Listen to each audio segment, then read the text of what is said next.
Champ, congratulations to your left. Hi, thank you. What was your take when it was over? Were you confident that you had done enough? This time I was a little more confident, yeah. Last time it was a little closer. I think the foul is definitely the deciding factor in the fight. When you get the 248-46 scores, right? That's a big difference, right? And where there's only 1 point. What went through your head when you heard his score?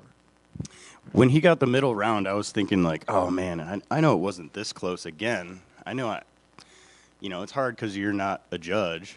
You're just up there performing as best you can. So, yeah, it's tough. Thinking you're doing enough and putting it in the judge's hands, it's like, it's tense. When you do this, like, is there adjustments that you can make from one fight to another? Like, you can see what works or what doesn't work. Is it just, hey, I just have to be technically better the next time? You definitely have to go back and watch your film, watch everybody's fight, watch the event over again numerous times, and analyze and break it down. If you want to get better and keep up, especially with the judging, if it changes at any point, then you want to be on top of the things that give you the best advantage to win. So if you're not doing that, you're falling behind. So can you give an example of what that would be then? So because that's kind of something like that we just watch when we see, like, hey, you're smacking the shit out of somebody. Like, are the kind of subtle changes that you make in that?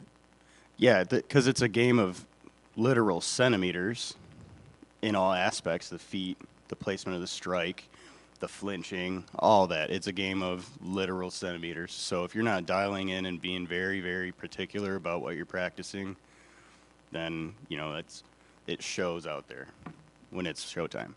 And my last question, both of you landed some really good slaps. I see you show the markings on your face. Was there any one that, you felt more than any other?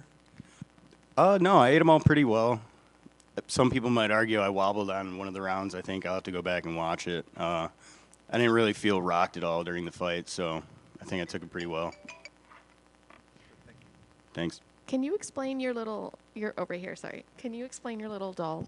It's not a doll, sorry. What's Grimace? Yes. Can you explain? Yes. Yes. Thank you. All right. So Grimace is a part of my gym, and he kind of goes everywhere with all the people that come in and train with Coach.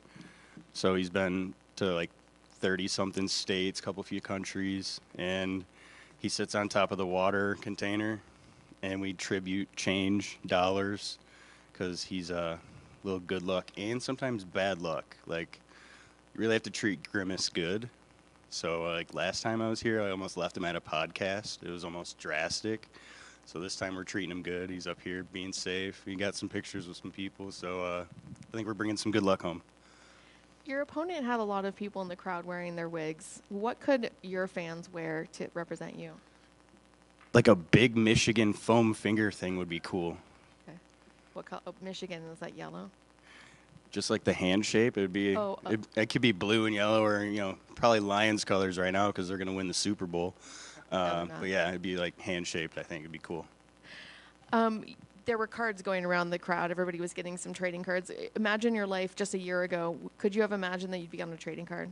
Maybe you knew a year ago. I don't know. No, not at all. And no, coming into the sport, having a few wins after a year, thinking, oh, this is kind of cool. And now we have trading cards, and now it's like trading cards that won't be released. Everyone's trying to get their hands on them. Everyone's trying to get me to sign them. So it's a pretty crazy experience. It's cool. What about your opponent missing weight? What did you think of that? It's tough.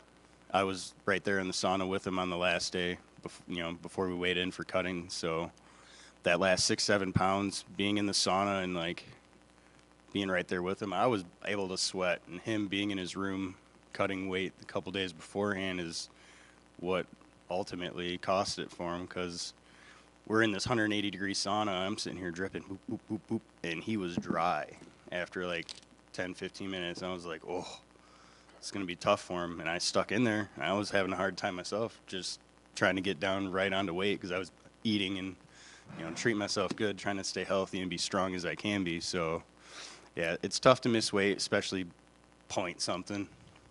It's real hard. I feel bad. Thank you. Hello.